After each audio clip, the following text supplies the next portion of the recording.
Hi everyone, welcome to my new vlog. I hope you are doing well. So मुझसे बहुत सारे लोग पूछते हैं कि लाइक करने वालों में तो क्या लगाती है एंड जहाँ मिलते हैं जो मिलते हैं सब पूछते हैं। बचपन में बस डेंसिटी बहुत ज़्यादा थी, अब दिल्ली आकर थोड़ी कम हो गई है बट स्टिल लंबे हैं। तो मैं हमेशा एक बात बोलती हूँ कि मैं कुछ भी नहीं करती और मुझ पर कोई भी बिलीव नहीं करता कि मैं बालों में कुछ नहीं लगाती, but this is very truth. मैं झूठ नहीं बोलती हूँ, मैं कुछ भी यूज़ नहीं करती हूँ। बट हाँ फ्रॉम पास्ट फ्यू ईयर्स मेरे बालों में डंडफ का बहुत इशू हुआ था। सो मुझे एक दिन ने कहा था कि तो ऑयल यूज़ करती है तो ऑयल बिल्कुल छोड़ दें, क्योंकि डेंड्रफ ऑयल से बहुत ज़्यादा मोटी होती है, बहुत ज़्यादा दिक्कत होती है। मुझे इतना ज़्यादा हो गया था कि ईयर्स के पीछे तक डेंड्रफ हो गया था, पूरे स्कर्ट में ऐसे बहुत ज़्यादा दिक्कत होती थी।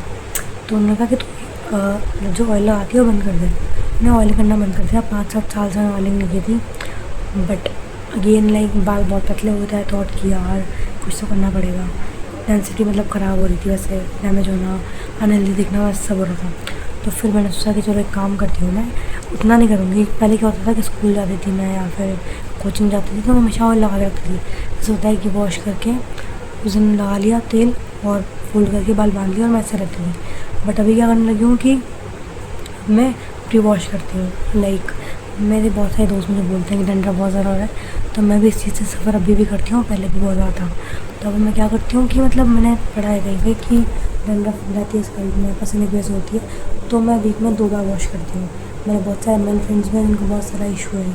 मैं बोलूँगी इफ़ यू हैव डंडफ, मैं नहीं कहती कि शैम्पू कोई भी यूज़ कर लो, बिकॉज शैम्पू डंडफ वाला जो होता है कीटाजोल करके कुछ होता है वो उसका डंडफ वाला, बट उससे बाल होता है फ्रीजी होता है, तो मैं तो यूज़ नहीं करती। मुझे लगता है कि तुम्हारा कोई अपना नेचुरल शैम्पू उसके लिए बहुत सारे आते हैं। माजद का देख लो, खादी नेचुरल्स का देख लो, हर्बल का देख लो, बहुत सारे आते हैं जो नेचुरल होते हैं, जिनमें सोप की वैल्यू कम होती है। अगर आप ऑयलिंग नहीं करते तो आप 2-3 दिन में एक बार हेयर वॉश कर लो, ताकि जो डंडफ होगी पसीना होगा बढ़ेगा नहीं, डंडफ भी नहीं बढ़ेगी। और अगर आप ऑयलिंग करते हो तो आई विल से कि आप ऑयलिंग वॉश करने के 2-3 घंटे पहले, एक नाइट पहले कर लो, उससे ज़्यादा पहले मत करो। और एक नाइट भी नहीं, मैं बोलूँगी 3-4 घंटे पहले। और अगर आपकी स्कल्प मेरी तरह ऑयली है तो बस मैं इतना बोलूँगी कि अपने बालों में लाइक ऑयल है तो कोशिश करो क्लीन रखो, पसीना ना आए, तो उससे डंडरफ, रैशेस, स्कल्प में इचिंग और बाल कम टूटेंगे। बस यही सर्विस मैं करती हूँ, बाकी कुछ अलग से मैं कुछ 10-10 स्टेप नहीं करती बालों के लिए। ये यूज़ करो, स्क्रंची यूज़ करो, ये लगाओ, वो लगाओ, नहीं यूज़ करती।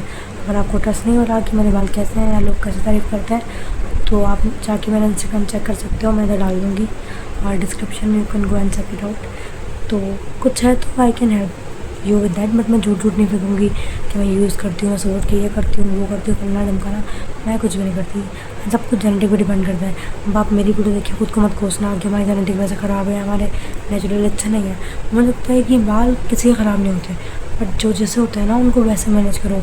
आप एक्सपेरिमेंट देखते हो, किसके लिए कोई लगा लिया, फेस पर कोई लगा लिया, बाल पर कोई लगा रहे हो, देख के इससे अच्छे होंगे, उससे अच्छे होंगे, किससे कुछ भी अच्छा नहीं होता। सो जो नेचुरल होता है बस उनको अच्छे से रखो, कुछ भी अटरम पटरम मत लगाओ बालों में।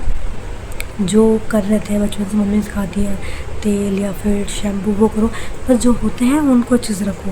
कुछ भी डेंसिटी के चक्कर में या फिर स्मूथनिंग के चक्कर में उल्टा पुल्टा मत करो। आजकल चल रहे हैं लोग कलरिंग कराते हैं, फिर ना कराते हैं बोटॉक्स, पता नहीं क्या क्या कराते हैं, स्ट्रेटनिंग कराते हैं, तो बाल तो ख़राब होंगे ना।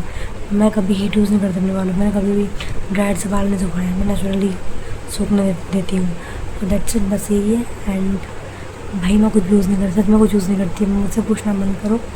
एंड बस खुद पे ध्यान रखो, खाओ पियो अच्छे से, बस यही है। That's it for today. मिलते हो आपसे कल बच्चों।